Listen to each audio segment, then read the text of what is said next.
Ukuran kebesaran seorang pria bukanlah jumlah pelayan yang dimilikinya, melainkan jumlah orang yang dilayaninya.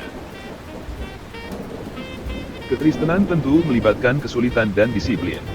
Tapi itu didirikan di atas batu padat kebahagiaan kuno. Yesus berada dalam bisnis kebahagiaan.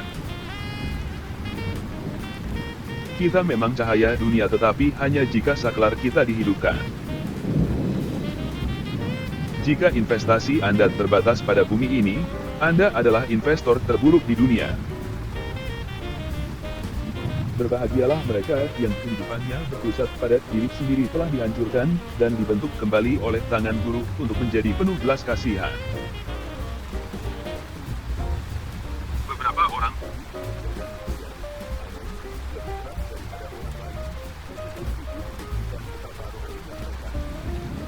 pada kenyataannya, itu hanya membuktikan bahwa mereka memiliki mulut yang keras dan watak seorang eksibisionis.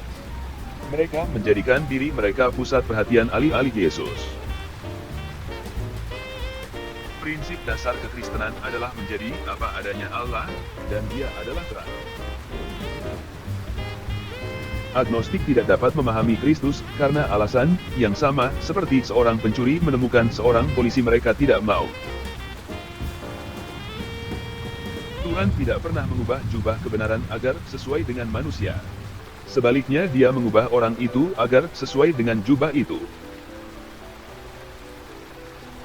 Karena uang saya adalah uang Tuhan, setiap keputusan pengeluaran yang saya buat adalah keputusan rohani. Ketika Anda menanam benih Anda di kerajaan Allah, Tuhan akan melipat gandakannya jauh lebih baik daripada Wall Street. Belas kasihan mengharuskan kita belajar untuk mengasihi orang lain, untuk menghargai kesejahteraan mereka lebih dari kesejahteraan kita sendiri. Paulus tidak pernah mengembangkan sikap negatif. Dia mengambil tubuhnya yang berdarah dari tanah, dan kembali ke kota, di mana dia hampir mati dilempari batu, dan dia berkata, "Hei, tentang khotbah itu saya belum selesai berkhotbah, ini dia." Sebuah gereja dapat dipersatukan dalam salah satu dari dua cara. Anda dapat membeku bersama, sebagai gereja terpilih beku, atau Anda dapat melebur bersama dengan api Roh Kudus. Kelemah lembutan memampukan kita untuk dipimpin oleh Roh Allah. Di dalam hati setiap orang mengintai rasa kesalahan batin, dan hati nurani yang tidak akan dibungkam. Pernahkah Anda bertanya-tanya bagaimana rasanya mengunjungi kebaktian gereja perjanjian baru? Saya membayangkan itu akan jauh dari tempat-tempat suci kami yang megah dengan lampu kristal dan karpet lembayung muda berkabut mereka.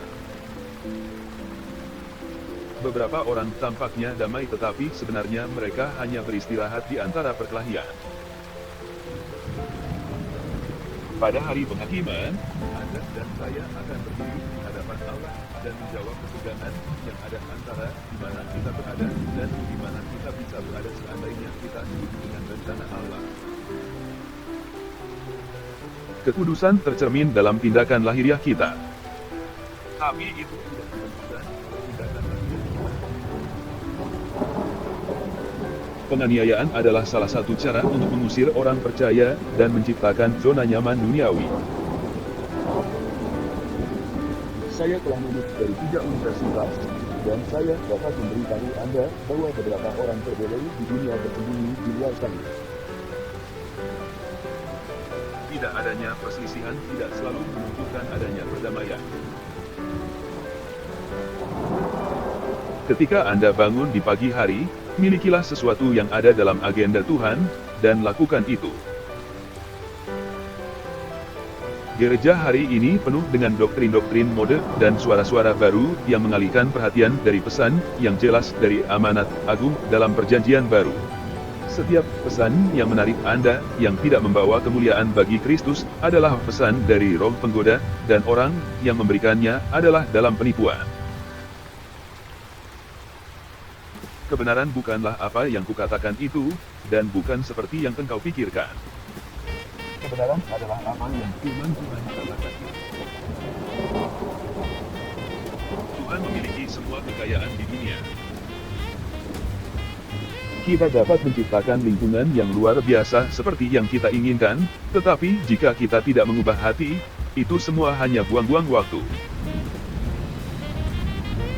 Jangan pernah meminta Tuhan untuk menyediakan bagi Anda apa yang dapat Anda sediakan untuk diri Anda sendiri. Bangun dan ambillah karena Tuhan hanya akan menyediakan apa yang tidak bisa Anda lakukan. Ketika pikiran dan pendapat Anda menjadi dewa intelektual dalam pemberontakan melawan firman Tuhan, Anda berada dalam penyembahan berhala. Orang Kristen yang vital membangkitkan pertentangan karena dia adalah teguran keras terhadap keegoisan dan dosa orang-orang di sekitarnya. Hati yang murni tidak akan membuat kita keluar dari konflik dan kontroversi. Mungkin hal itulah yang membuat kita masuk ke dalamnya. Persepuluhan adalah rencana keuangan Allah untuk penyediaan dunia dan kesertaan bagi Anda. Persepuluhan adalah apa yang gereja lakukan sebelum bingung.